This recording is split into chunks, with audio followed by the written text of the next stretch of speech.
Alam mo ba na may isang maliit na grupo ng mga isla sa Pilipinas na kasing lakas ng isang imperyo?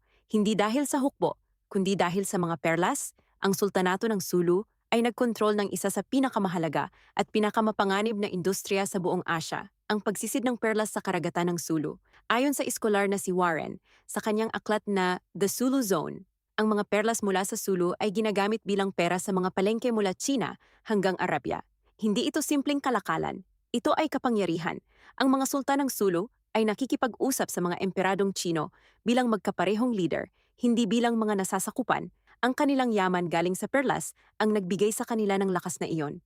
At ngayon, ang parehong karagatan ng Sulu ay isa sa mga pinaka-pinagtatalunan na lugar sa mundo dahil sa kayamanan na nakatago sa ilalim nito. Ang laban ay hindi bago. Nagsimula ito daan-daang taon na ang nakakaraan.